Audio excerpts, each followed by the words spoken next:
Então, capítulo 7, diabetes e tecnologia, né? Recomendações da Associação Americana de Diabetes. Primeira recomendação que lembra pra gente aí o papel do educador em diabetes, né? Sempre o papel do educador.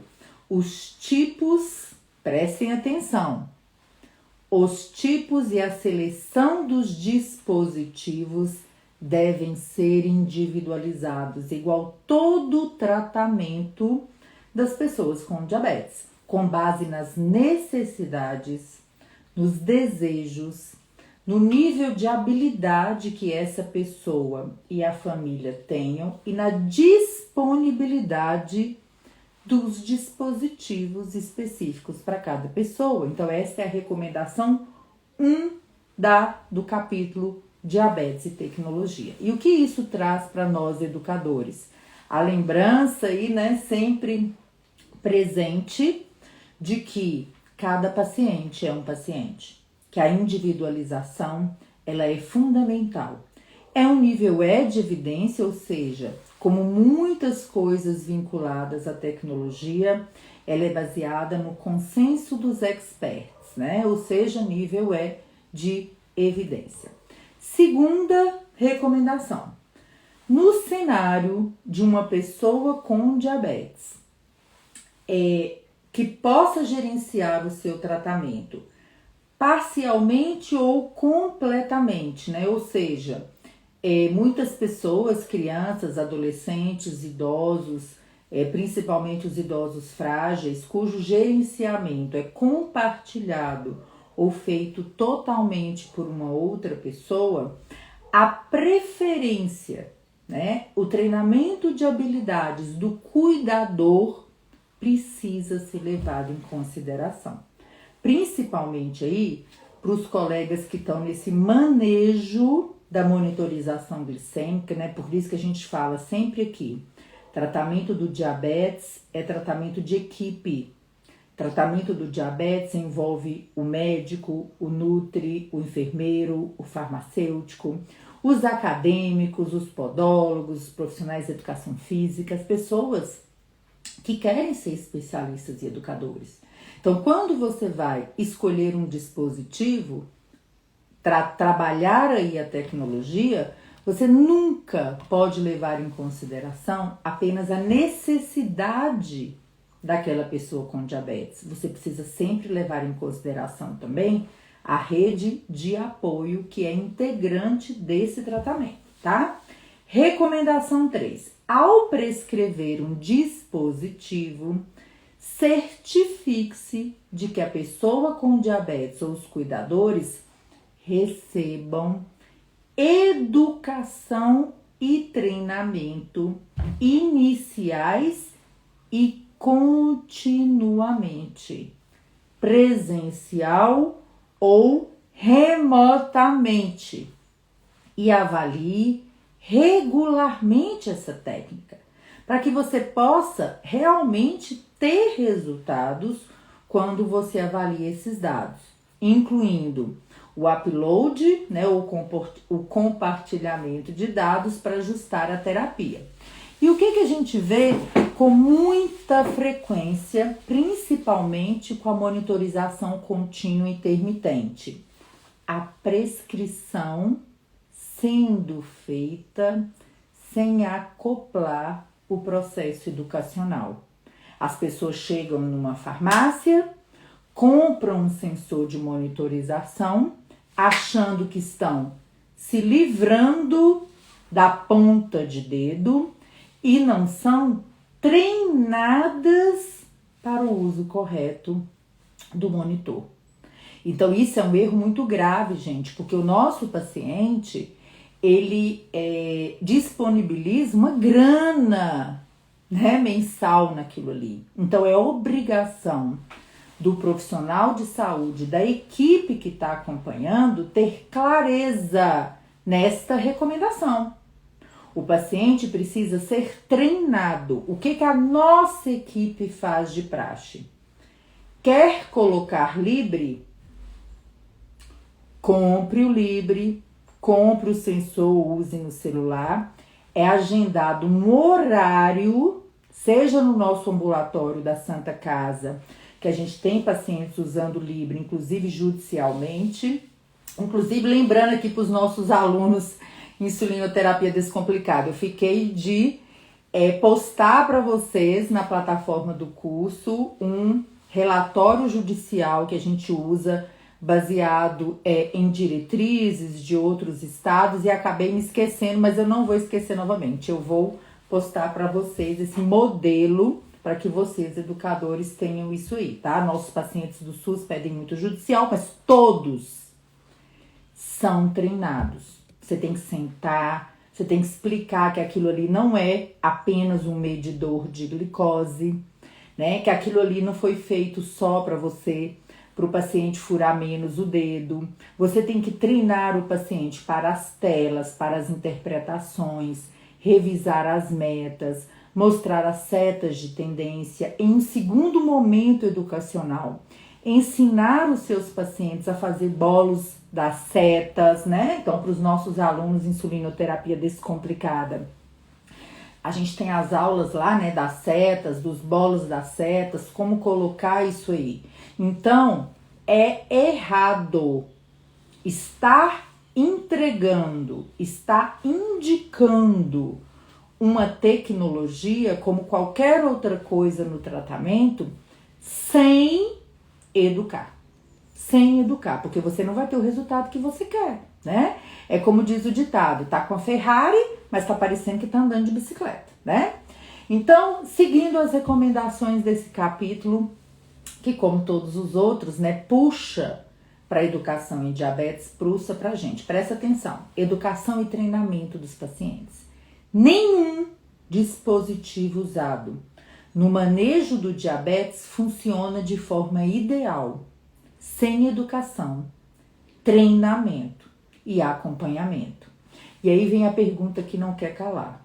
Você, colega profissional de saúde que está aqui, você que recebe pessoas com diabetes, seja enfermeiro, farmacêutico, nutri, profissional de educação física, você conhece bem os instrumentos, a tecnologia, os monitores de glicose, os sensores de monitorização contínua, uma bomba de insulina? Porque para tratar pessoas com diabetes, para ser especialista e educador, você tem que sair dessa marmotice, né? Não sei se existe essa palavra, mas dessa marmotice de achar que você está fazendo o seu melhor se você senta ali e é apenas uma nutricionista. Se você senta ali, ou fica em pé, né, como profissional da educação física, e acha que é só aquilo ali que você tem que fazer, porque você não está sendo um especialista. Você não está potencializando a sua atividade. Então, sim, quem atende pessoas com diabetes hoje precisam conhecer bem os sensores, precisam educar o paciente para o uso. Se você é uma nutricionista e está recebendo o paciente em uso de Libre, você precisa saber tirar aquela dúvida, você precisa entender de meta, você precisa entender dos números que estão ali dentro, porque senão você não será referência, você será mais uma pessoa atendendo aquela pessoa com diabetes. Como que o farmacêutico que está ali na rede, entregando uma insulina, cobrando uma monitorização, inclusive, por exemplo, em Belo Horizonte, tem que entregar até agora até diário de glicose, como que você não entende dos relatórios? Então, essas minúcias que parecem, né, minúcias, elas são gigantescas no resultado final dos pacientes. Então, tá faltando profissional de saúde qualificado. Então, para você que está na faculdade ainda, para você que está começando a carreira, lembre, educar fará de você um profissional de referência. Olha o que a gente tem de evidência científica, recente inclusive, publicação de 2021. Pacientes mais educados para o uso de dispositivos têm melhores resultados. E como é comum encontrar pacientes recebendo 5, 6 fitas por dia, ou com sensor de monitorização, ou até com bomba de insulina, com glicada de 9, 10, 12. O que significa? Uso incorreto do dispositivo resultados encontrados não satisfatórios. Pergunto para vocês, qual a participação de vocês nesse desfecho? Como que você, que atende pessoas com diabetes, que passa uma dieta, que entrega o medicamento, que faz um grupo operativo na unidade de saúde, que está dentro de um hospital vendo pacientes que internam toda hora com complicação, qual a sua participação nesse resultado? Vocês já pararam para refletir isso? Que a participação de vocês no resultado do paciente compromete todo o futuro dessa pessoa. Então, quando a gente fala com os colegas, sai da mesmice, para de entregar o tratamento do diabetes para o médico. Ou você, médico, pare de achar que você é o centro do tratamento do paciente. Você é uma peça importante como qualquer outro profissional e você é o responsável pela prescrição. Prescrição sozinha não dá resultado. Se desse, a vida estava muito fácil, né? Vamos para outra evidência. A necessidade de educação adicional deve ser avaliada periodicamente, especialmente se os resultados não estão sendo alcançados. Ou seja, 80% da população de pessoas com diabetes tipo 2 e 90% dos com diabetes tipo 1 precisam estar nessa jornada, porque estão fora da meta, né? Então vamos lá, será que eles entraram nessa recomendação? Então, seguindo as recomendações da ADA, para tecnologia no diabetes, a gente vem para o assunto escola, né? Tecnologia no ambiente escolar. Fato que principalmente aí quem atende crianças e adolescentes não pode deixar de lado. E qual é a recomendação?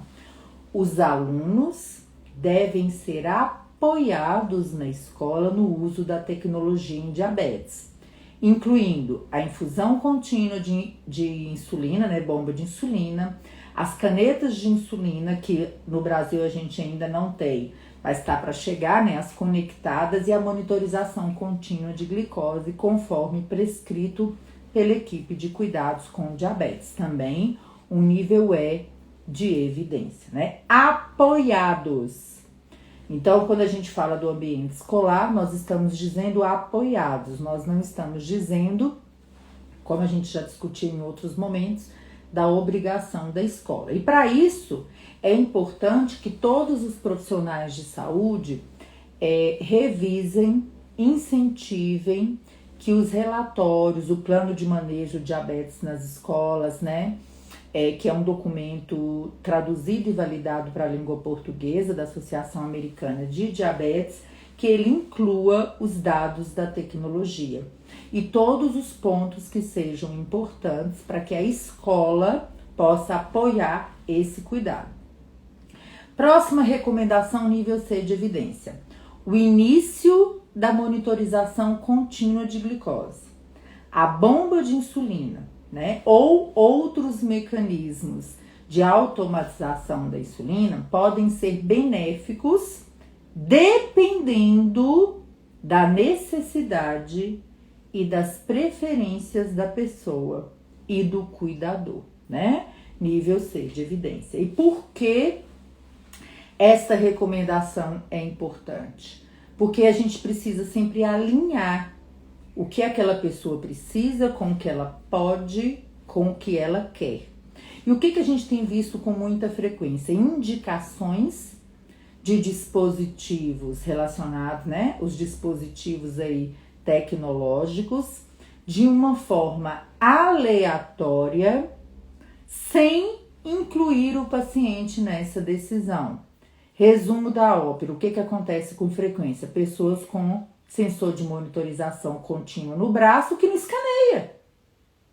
Como é frequente receber pacientes no consultório que relatam estar usando a monitorização há meses e quando você vai fazer o download dos últimos 14 dias, vários dias sem nenhum escaneamento. Então, será que aquela pessoa pôs sentido no uso daquela tecnologia? Será que ela quer ver aqueles resultados toda hora? Será que ela está preparada para uma monitorização desta forma? Então, é um ponto, né, para a gente não se estressar tanto, como às vezes eu vejo alguns colegas, né, falando assim, Janice, mas a pessoa não quer medir, a pessoa não quer escanear, ela não está comprometida com o tratamento.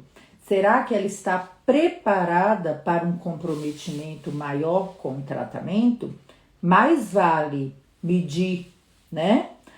Aferir uma glicemia 2, 3 vezes ao dia, entender e tomar uma conduta, do que colocar um sensor no braço e não escanear, do que escanear o dia inteiro e não fazer nada com aquele resultado, né? Então a gente volta para o princípio básico. A tecnologia é maravilhosa, é um aliado fantástico para nós profissionais de saúde, né? Ela revoluciona o tratamento do diabetes a cada dia, mas ela precisa ser bem utilizada. E os nossos pacientes dependem da gente para esse uso adequado. Então é muito importante que a gente não deixe, né, isso de fora. Recomendações da Associação Americana para o início do uso dos dispositivos. O uso do CGM, né, ou monitorização contínua de glicose, deve ser considerada desde o início do diabetes para as pessoas que usam insulina. Sempre, né, gente, dentro da realidade da individualização. Por quê? Porque isto permite, sim, um acompanhamento mais próximo, mais real, mais completo, que permita a pessoa aprender com o diabetes, mas que as condutas também possam ser tomadas de uma forma mais efetiva. E sim, claro, gente, que dentro das indicações da monitorização contínua está a diminuição da carga, né, de estar furando o dedinho 5, 6, 7, 10 vezes no dia, né? Obviamente que essa qualidade de vida mostrada nos estudos com a monitorização contínua, ela faz muita diferença.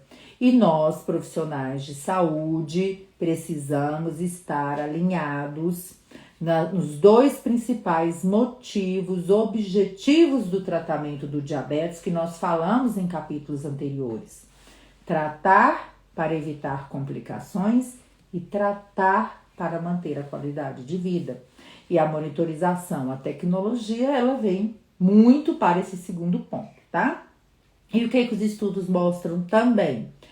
A interrupção ao acesso à monitorização contínua está associada a uma piora dos desfechos, né? Claro, usar bem a monitorização contínua, o dispositivo, a tecnologia, e você precisar parar de utilizar, são poucas as pessoas que conseguem resgatar aquele tratamento anterior ao uso da tecnologia, né? A gente se acostuma com isso e estar monitorado continuamente realmente é uma grande diferença no dia a dia.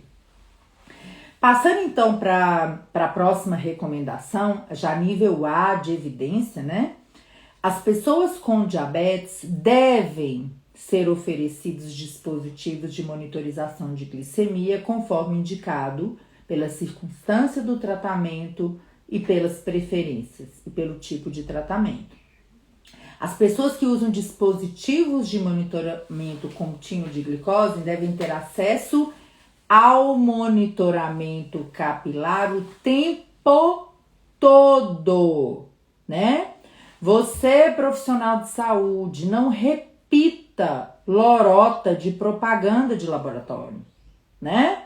Porque propaganda de laboratório que fala que usar um sensor de monitoramento é ficar livre da ponta de dedo não é condizente com a verdade. No momento, não é. Então, se você indica, né, como a gente vê com muita frequência, colegas médicos endocrinologistas prescrevendo o monitoramento contínuo, usando como justificativa, você ficará livre de fazer a ponta de dedo. Isto não é verdade hoje, né?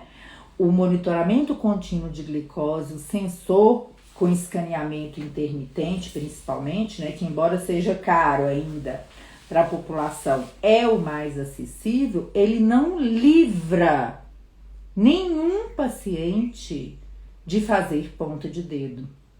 Então, se você orientou seu paciente assim, ou se você usou este argumento, corrija isso o quanto antes, porque você está fazendo um desfavor, digamos assim, ao seu paciente. O próprio fabricante recomenda, em situações onde o sensor aponta hipoglicemia ou glicemias acima da faixa do muito elevado, a ponta de dedo precisa ser feita, né? Porque o lag, o distanciamento aí, a acurácia do sensor, ela é muito menor. Em situações de hipoglicemia também precisa ser aferido. Então, não é verdade que a pessoa ficará livre disso aí, tá? Então, todo mundo que usa sensor tem que ter a glicemia capilar, a possibilidade de fazer a glicemia capilar disponível. As pessoas que estão aí, né, em uso de insulina, em uso da monitorização glicemia capilar, elas precisam ser educadas e encorajadas a otimizar a quantidade de fitas que recebe. E eu vejo que isso é uma dúvida muito frequente dos profissionais de saúde.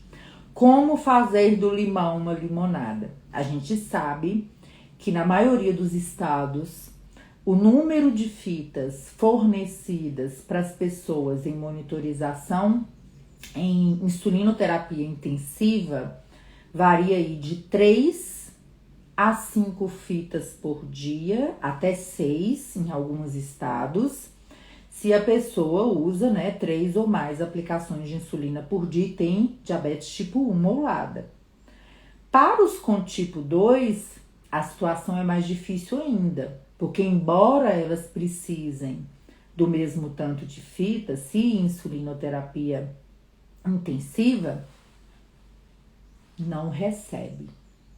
Então, a gente precisa sim fazer do limão uma limonada. E essa palavra é otimização.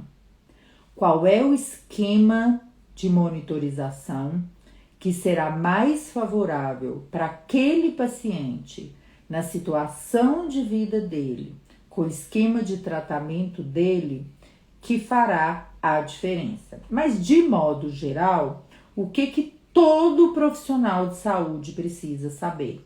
As glicemias em jejum, antes das refeições principais e lanches, ao deitar, antes e depois dos exercícios, antes e depois da direção, né? Pegar o volante. E na suspeita de hipoglicemia e após o tratamento da hipo, elas são importantes, mas a gente sabe que não tem fita suficiente. Então, a gente precisa fazer o quê? Otimizar. Aí, cada equipe precisa sentar, estudar e entender como fará isso da melhor maneira possível, de acordo com o esquema de insulina, de acordo com o perfil glicêmico, as necessidades e a capacidade daquela pessoa e daquela família de tomar uma atitude com aquele resultado. Ah, Janice, então você está dizendo que tem pessoas que não devem medir 2 horas depois? Sim, tem pessoas que dependem dos outros para aplicar insulina, que não conseguem gerenciar ou entender um bolos de correção. Então, se a pessoa está nessa situação, para que vai furar o dedo 2 horas depois? Vamos começar a raciocinar, colegas? A medida de glicose só tem sentido se for acompanhada de uma conduta ao ver o resultado. Ninguém fura dedinho só por furar. Então, se você é médico, nutricionista, enfermeiro, farmacêutico, psicólogo, profissional da educação física, qualquer profissional de saúde que esteja acompanhando uma pessoa com diabetes insulinizada, qual é a primeira pergunta que você tem que responder? O meu paciente está monitorando a glicemia e está tomando uma atitude? Porque, gente, a maioria das prescrições de insulina no Brasil não tem uma prescrição de um bolus de correção, que é a quantidade de insulina necessária para levar a glicemia para o valor normal 2 horas depois. Põe aí para mim, gente, colega profissional da saúde. Vocês estão vendo prescrições de pacientes insulinizados com bolos de correção com insulina rápida? Ou vocês estão vendo os pacientes com glicemia de 400, 500, 600 e nada? Né? A pessoa simplesmente olha aquele valor elevado, né? Então, muito cuidado com isso aí, tá? Com esse direcionamento. Próxima recomendação e explicação nível E de evidência. Vejam bem, embora o monitoramento da glicemia em indivíduos com terapias não em uso de insulina, embora isso não tenha mostrado reduções significativas na hemoglobina glicada, ela pode ser útil para orientação de um plano alimentar, para atividade física ou medicamentos, ajustes dos medicamentos, em conjunto com um programa de ajuste de doses. Ou seja, nós vamos sair por aí prescrevendo monitorização para pacientes que não estão em uso de insulina? Depende do que a gente está buscando. Então, o colega especialista e educador em diabetes que quer fazer diferença na vida daquela pessoa e daquela família, ela precisa pensar, façam coisas dentro do tratamento com a sua equipe, raciocinando. Por que uma pessoa com diabetes tipo 2 vai ficar o dia inteiro furando o dedo, gastando fita, se ela não tiver uma conduta para ser tomada? Não faz sentido. Agora, se aquela pessoa está naquela hemoglobina glicada borderline, zona cinzenta, né? Precisa progredir o tratamento para frente ou para trás? Existe um risco de estar tendo hipoglicemias com algumas classes terapêuticas não insulina.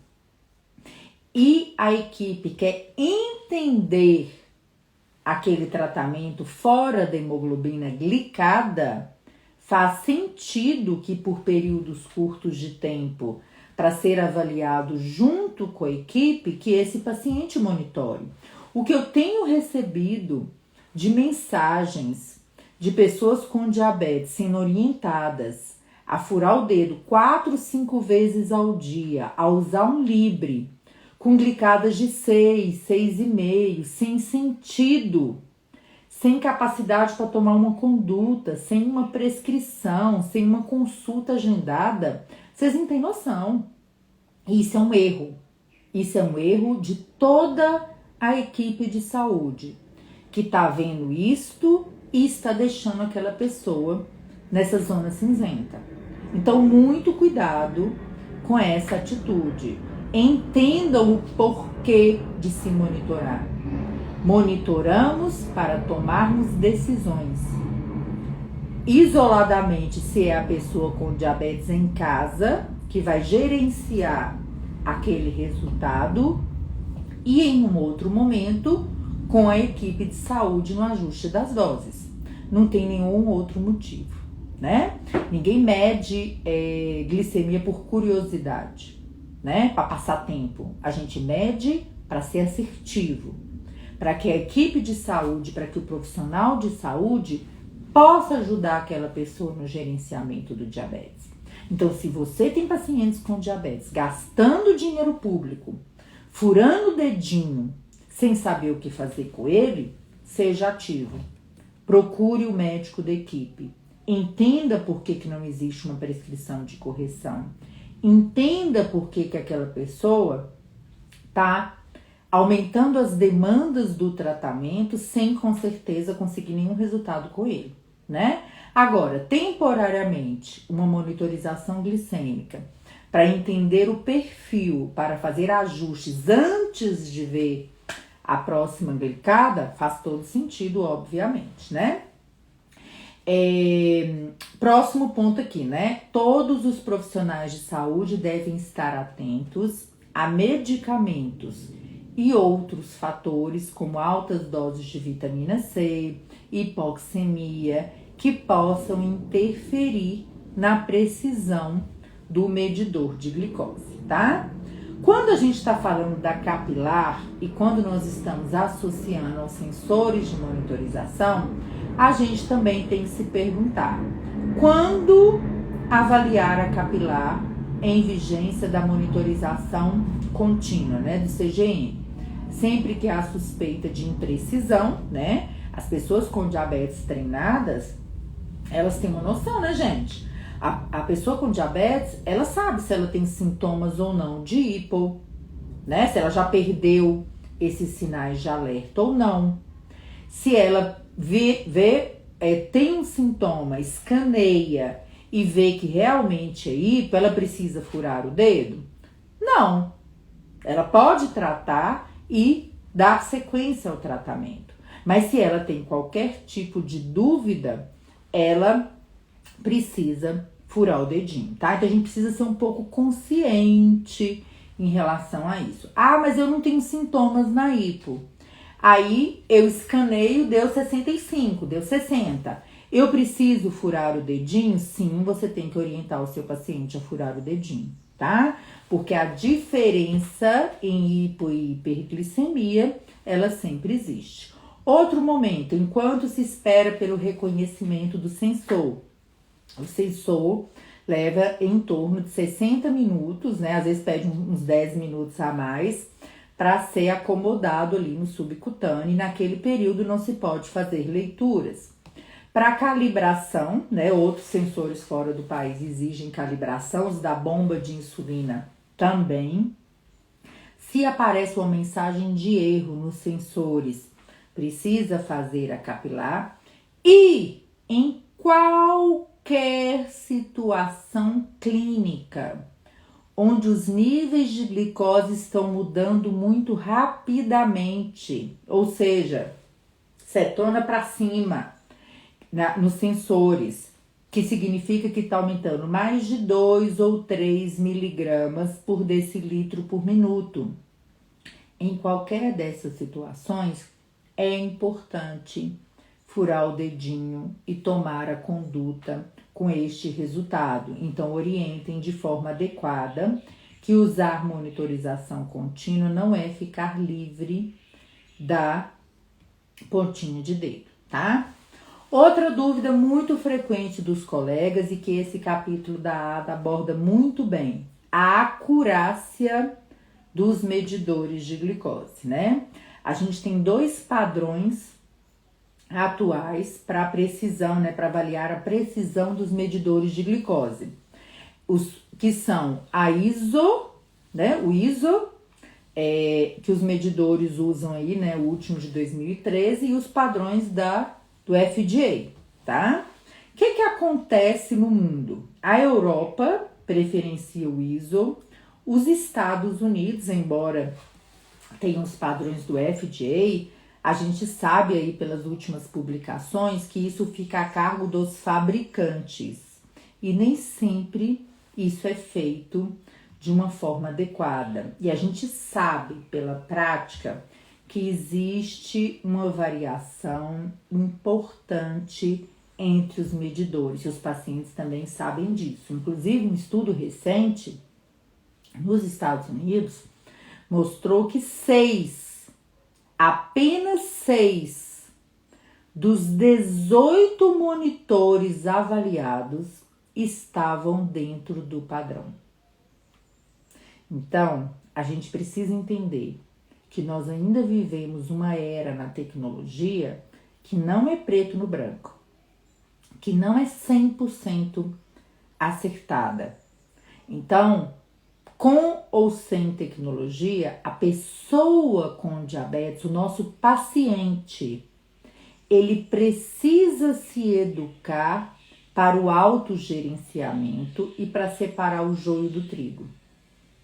Porque tem pessoas que às vezes, hoje até menos eu acho, acredito, porque os sensores fornecidos pelos municípios têm licitações um pouco mais rigorosas, mas o que nós já recebemos de Xing Ling anos atrás, que era uma coisa aberrante, absurda no dia a dia do tratamento, era, sei lá, eu acho que era até melhor nem medir, porque o trem era tão feio, né? E o que já teve de gente prejudicada com hipos graves, fazendo correções desnecessárias, gente, é coisa de quem tá ficando velho mesmo, né? Porque a gente já viu de tudo. Quem é novo ainda não tá nesse parâmetro. Mas o paciente, o nosso paciente, o seu paciente, precisa aprender, né? Que estamos em uma era em que a tecnologia precisa demais dele, né? E de modo geral, né? A comparação do ISO com a comparação do FDA, tanto para os monitores de uso domiciliar quanto para os monitores de uso hospitalares, seja pelo ISO, seja pelo FDA, eles variam em quê? No fato de que 95 a 99% das aferições glicêmicas, elas devem estar em uma faixa semelhante ao que estaria se você estivesse colhendo um sangue, né?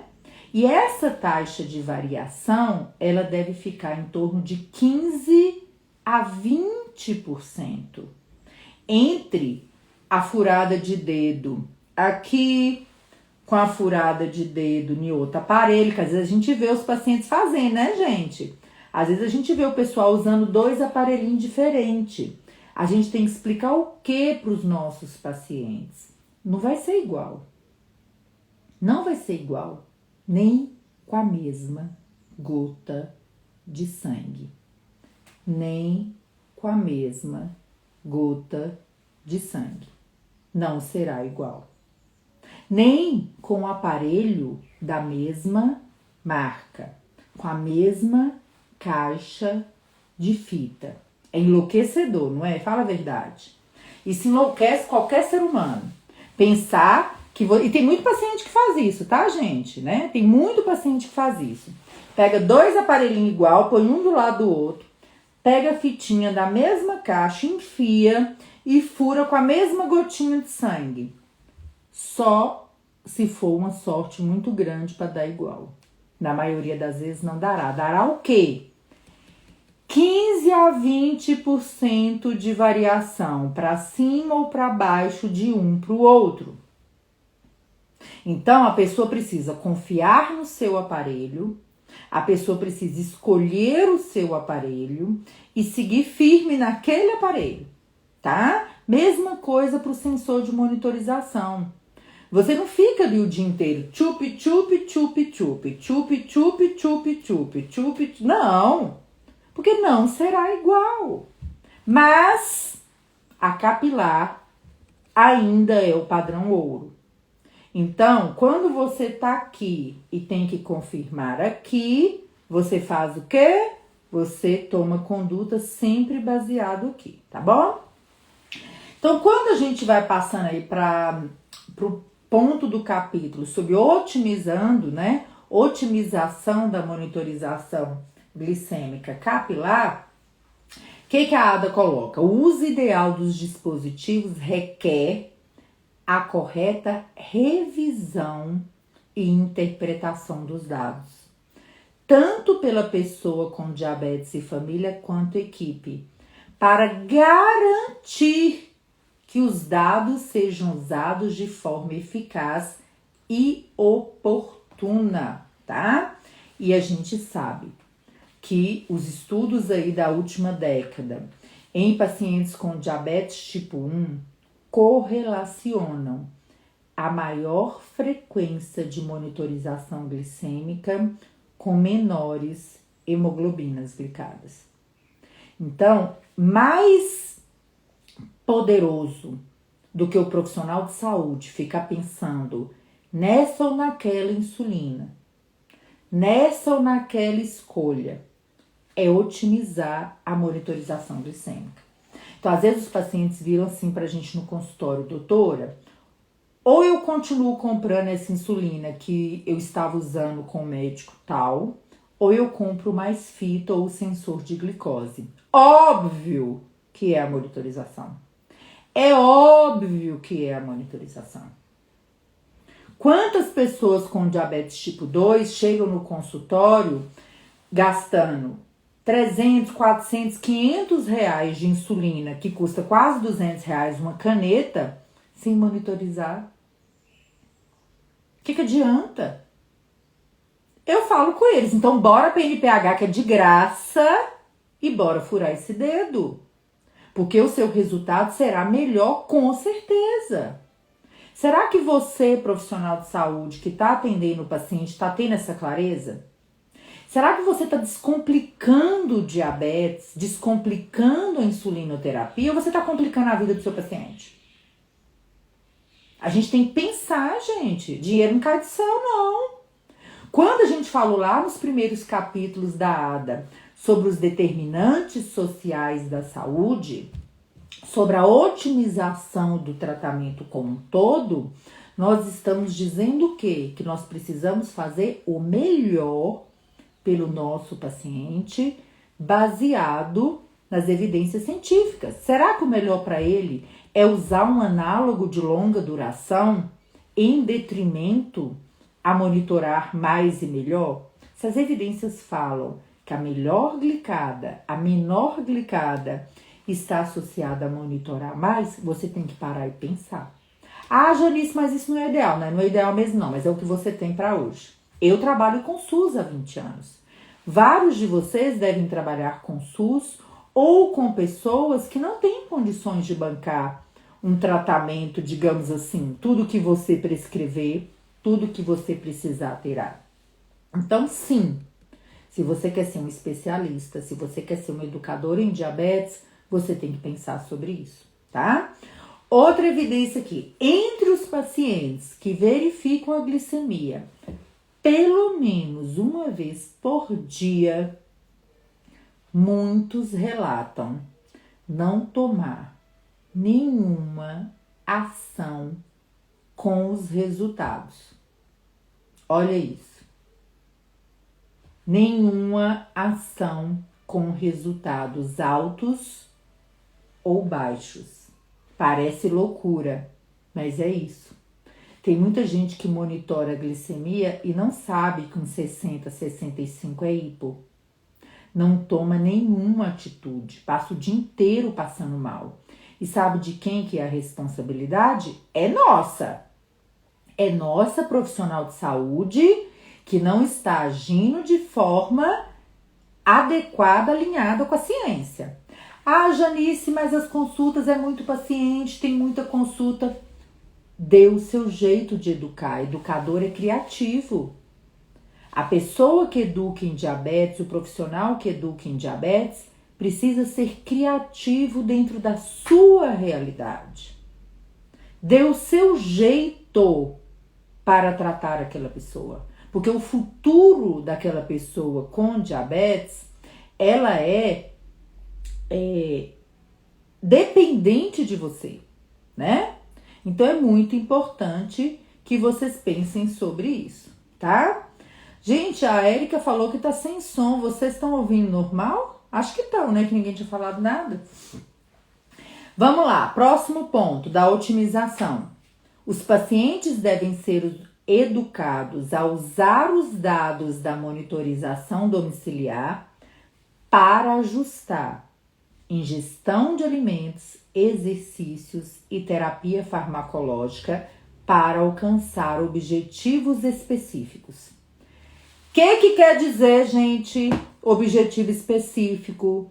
Quer dizer que todos os profissionais de saúde que atendem pessoas com diabetes precisam estar alinhados com os números, precisam estar alinhados com as metas. Não pode fazer confusão na cabeça do paciente. Não pode, um fala uma coisa, outro fala outra. E como a gente escuta colega profissional de saúde falando para o paciente que a glicemia dele tem que ficar abaixo de 100. Quem falou isso para vocês? De onde vocês tiraram isso? Pois a meta tá clara, a gente já discutiu aqui nos capítulos anteriores. A gente fala com os nossos alunos do Contagem Pro, da insulinoterapia descomplicada, que a gente tem que trabalhar a meta, o paciente tem que ter clareza. Mas para o paciente ter clareza, o profissional de saúde tem que ter clareza. Se você fala um número errado, e olha, como os pacientes chegam no consultório achando que o número que eles estão buscando é o número da folhinha do laboratório. Aí eles vivem estressados, eles caem a qualidade de vida, eles omitem refeições, eles passam a cair na lorota dos colegas picaretas, num desespero de achar um número que você pode ter falado desalinhado. Então, muito cuidado com isto que você está passando para frente. Estude. Quer ser um especialista em diabetes? Estude. Quer ser um especialista em diabetes? Estude novamente, né? Porque isso vai fazer toda a diferença para vocês, tá?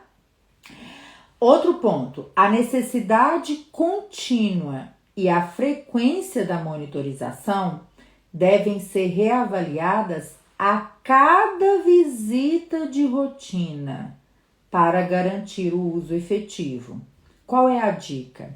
Pergunte para o seu paciente se o número de fitas está sendo suficiente. Pergunte para o paciente se ele está confortável com aquele esquema de monitorização. Alinhe com o seu paciente o que ele acha possível de ser feito. Porque fazer bem feito é melhor do que mal feito 10. Então, quando você, colega da equipe, prescritor ou não, quando a gente fala de diabetes, de insulinoterapia, nós estamos falando para todo profissional de saúde que atende pessoas com diabetes, tá? Alinhe com ele a necessidade.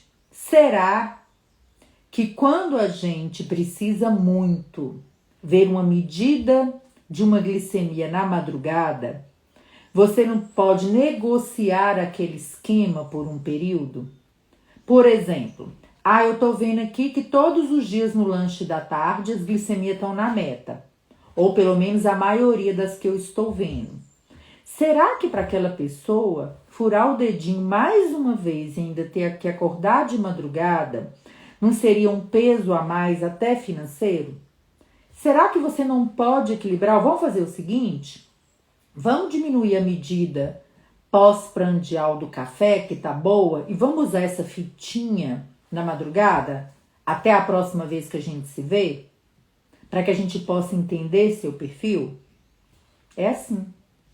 E com o tempo, de tanto você repetir, de tanto você alinhar, o seu paciente vai entender sozinho que ele precisa fazer esse revezamento. Ele não precisa exatamente gastar mais, né? E eu sempre falo com os colegas sobre a questão do gastar, porque a gente tem que pôr os pezinhos no chão, né? Parar de ir na onda, né? De laboratório, de indústria farmacêutica, que tem medicamentos caríssimos que não chega para a maioria da nossa população. A gente tem, como educadores, a gente precisa fazer o melhor com o que a gente tem na mão.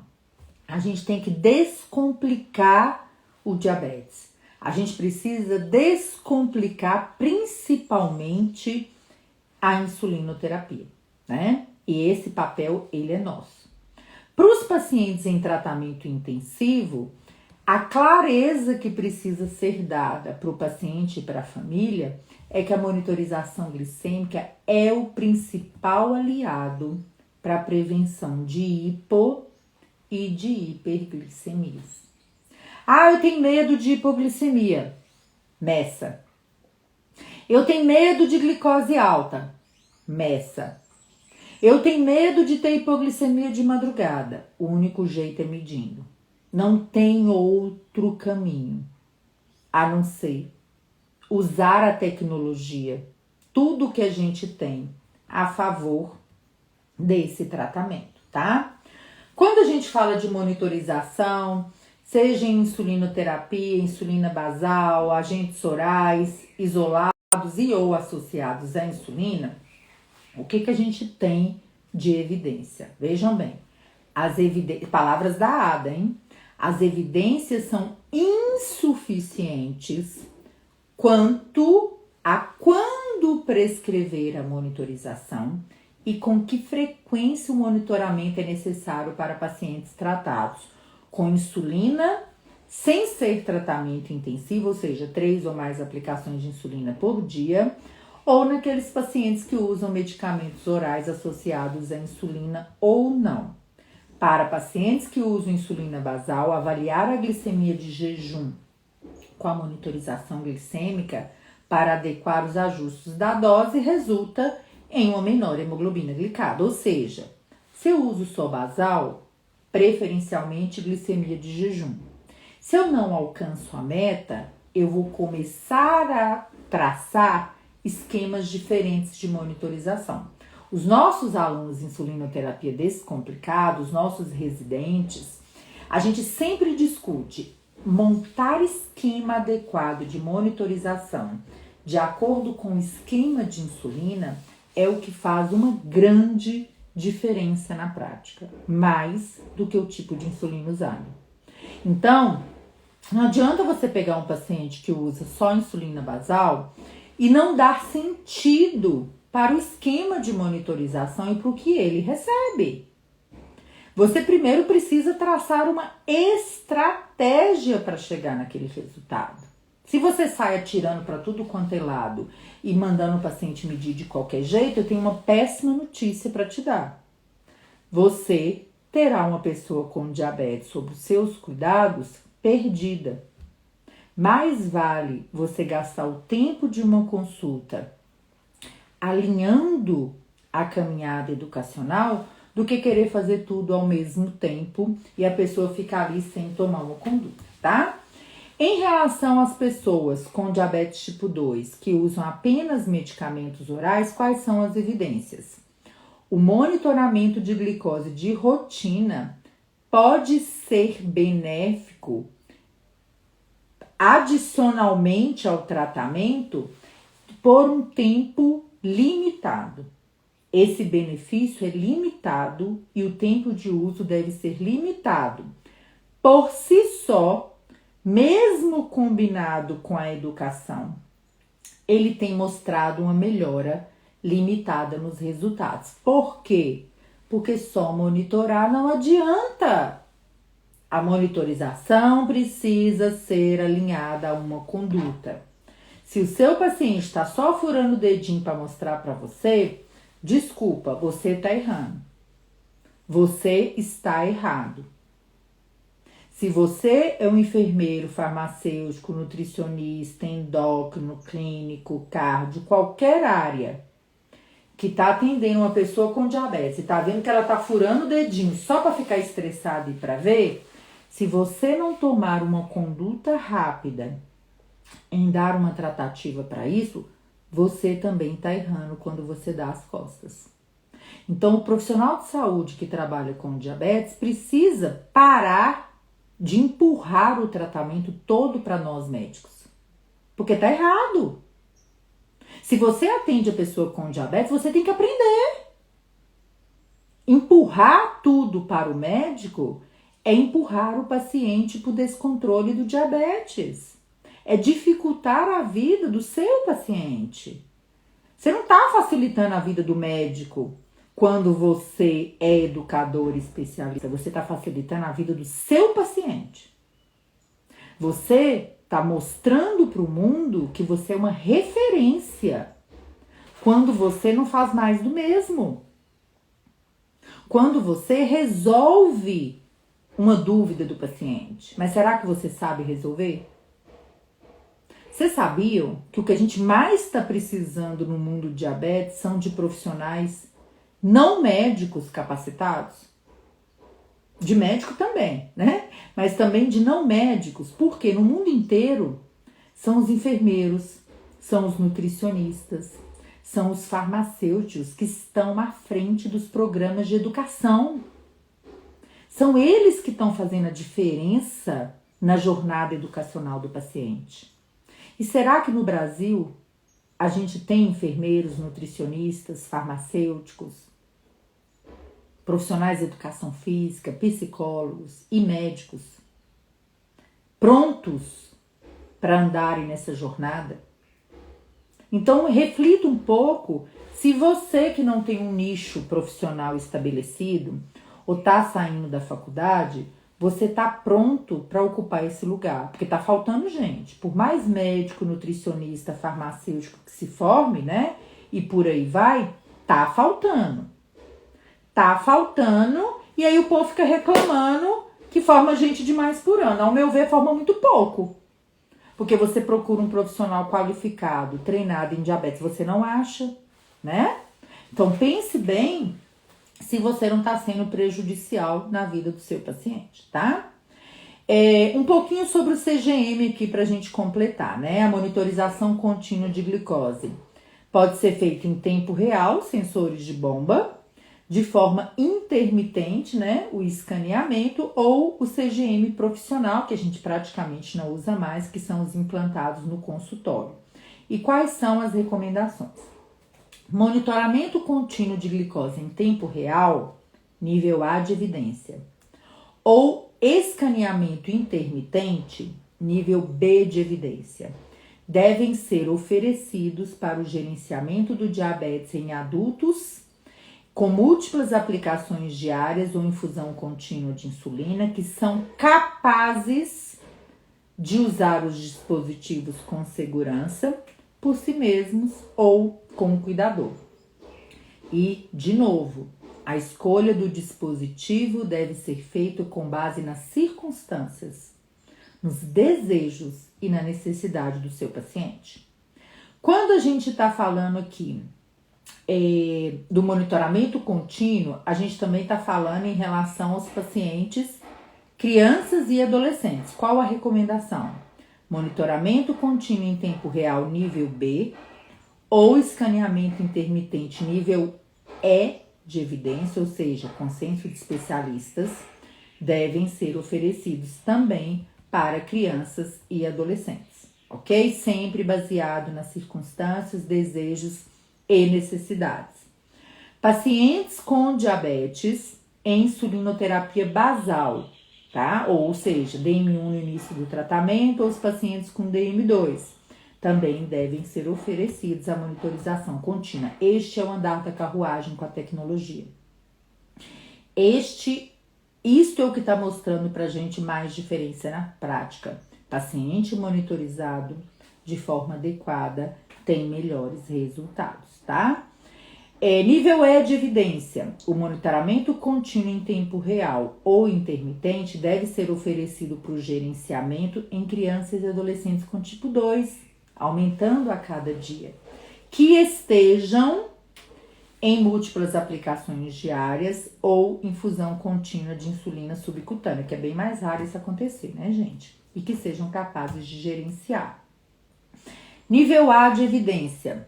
Em pacientes com múltiplas aplicações diárias e infusão contínua de insulina, os dispositivos devem ser sempre usados continuamente para que haja um benefício máximo comparável aos estudos.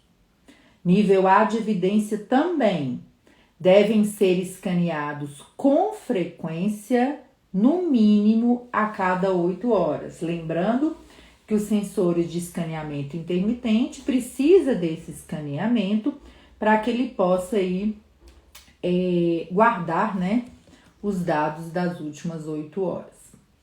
Próxima evidência, nível B de evidência, quando usado como adjunto no monitoramento de glicemia pré e pós-prandial, o CGM, ou seja, a monitorização contínua de glicose, pode ajudar a atingir metas nas mulheres com diabetes que engravidam, né? Ou seja, está liberado. Nível C de evidência, o uso periódico do monitoramento contínuo de glicose em tempo real ou intermitente, ou o uso do monitoramento contínuo de glicose profissional, que é aquele que ainda pode ser implantado no consultório, pode ser útil no manejo em algumas circunstâncias, ou seja, usar periodicamente tem critérios, né? O critério do desejo do paciente, do custo do tratamento, né? Então, a gente tem que levar isso tudo em consideração.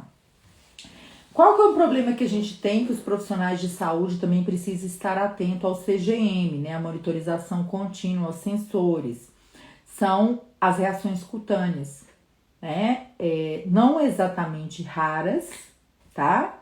Mas a gente precisa lembrar que ela pode, seja por irritação ou alergia, né? Uma dermatite de contato por irritação ou alérgica, precisa ser avaliada por toda a equipe de saúde e tratada, para que as pessoas nem abandonem o tratamento e usem de uma forma adequada os dispositivos. Essa dermatite de contato é pelo isobornil acrilato, né? A substância lá da colinha, que é um sensibilizador da pele e pode causar essa reação alérgica. Quais são as dicas que os profissionais de saúde precisam dar para as pessoas que têm essas irritações, né? Primeiro, ter muito cuidado na hidratação da pele, tá?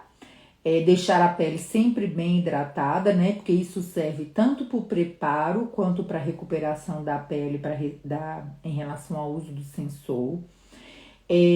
Tentar sempre, né? Não esquecer de usar algum tipo de óleo ou vinagre de maçã, né? Que também é muito utilizado e recomendado para tirar a cola do sensor. Porque às vezes a pessoa quer puxar a cola a qualquer custo e a pele vai junto, viu, gente? Faz uma pereba no braço, né? A gente tem que orientar o nosso paciente. Existe um produto, Cavilon Spray, tá? Que ele forma uma barreira entre a pele e o sensor, além de aumentar a aderência do sensor, que às vezes cai de qualquer jeito. Então, vocês também podem recomendar que o paciente utilize isso aí. Tem aquela fita, né, adesiva Kinesiotape, tá? Que funciona também como uma barreira entre a pele e o sensor. Aí a pessoa pode fazer o quê? Corta a fitinha, tá? E faz um buraquinho no meio e implanta o sensor em cima do Kinesiotape, tá? Isso diminui também a alergia e a irritação. Mas tem gente que tem alergia também ao Kinesiotape, né? Para recuperação da pele, né, quando forma aquela reação alérgica feia, horrorosa, né, a gente tem um produto no mercado, tá, gente, sem nenhum conflito de interesse, não trabalho para nenhum laboratório, que é o Ciclapaste Balm B5 da La Roche. Ele repara a pele, estimula a cicatrização, né, dá uma acalmada aí naquela irritação cutânea, né, e tem muitos pacientes que usam e acham muito bom, tá? Outra dica também que a gente vê o pessoal utilizando e recomendando, que também é legal. Quando a irritação é muito grande, pode usar aqueles corticoides nasais na pele, espera secar e aplica em cima, tá? Outra dica, revezar os locais de aplicação do sensor, que já é uma recomendação que a gente dá sempre. E também proteger o sensor contra quedas, né, gente? Ele não é barato, a gente precisa orientar o paciente. Pode usar o Tecaderm, o próprio Kinesiotape ou o Guardian Libre, que é uma bolotinha que a gente prende aí, né? O sensor fica tipo uma, como é que fala, gente? Uma braçadeira, né? E para os meninos que fazem atividades físicas é muito legal, tá? E finalizando este capítulo da tecnologia em relação aos instrumentos de aplicação de insulina, né? Nós temos seringas, canetas e bomba.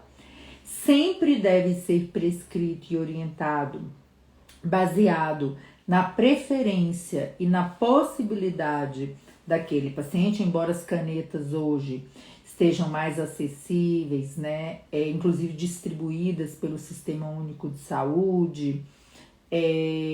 A gente não é a gente que escolhe, né?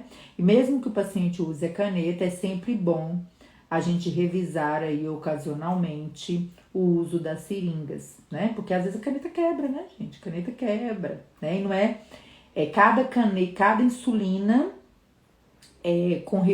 com uso em refis tem uma caneta própria do fabricante, né? Você não coloca qualquer refil em qualquer caneta, tá? E às vezes a caneta quebra em uma situação que não tem disponível, tá faltando, que é muito frequente, a pessoa tem que aprender, né? Usar uma insulina. Então, qual que é a recomendação nível C de evidência? Canetas de insulina são preferidas na maioria dos casos, mas as seringas de insulina podem ser utilizadas para entrega da insulina, levando em consideração a preferência do paciente ou do cuidador, o tipo de insulina, o regime de dosagem, ou seja, se quer fazer uma mistura de insulina ou não, se for possível na mesma seringa, o custo e a capacidade de autogestão, tá? O outro instrumento são o que? Os sistemas de infusão contínua de insulina, as bombas de insulina, que devem, né, ser oferecidas para as pessoas com diabetes tipo 1, com ou sem sensores, nível A de evidência. Em outros tipos de diabetes, onde há necessidade do tratamento intensivo, múltiplas aplicações por dia, já passa para nível E de evidência, que são capazes de utilizar o dispositivo com segurança por si só ou via cuidador. Devem também ser oferecidos aos pacientes com diabetes tipo 2, que são capazes de usar o dispositivo com segurança nível A de evidência também, né? E a escolha do dispositivo, qual tipo, se é com sensor, se não é com sensor, ela deve ser feita com base o quê? Nas circunstâncias, eu falo com um pouco que nas circunstâncias, né? Nos desejos e nas necessidades do paciente. Finalizando com as internações hospitalares, né? Uma grande mudança no uso da tecnologia após a pandemia do Covid, né? Onde, de uma forma muito ampla, esse uso da tecnologia no ambiente hospitalar foi liberado e incentivado para diminuir o contato da equipe de saúde com os pacientes. Foi uma bênção, né, gente? Então, hoje, nível E de evidência ainda.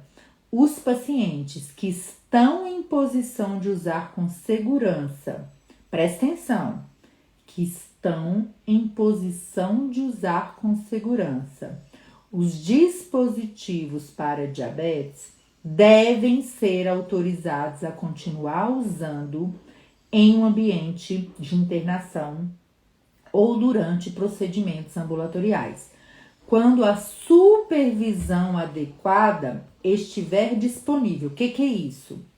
A equipe de saúde responsável por este paciente dentro do hospital precisa estar apta para o acompanhamento e o gerenciamento do uso correto.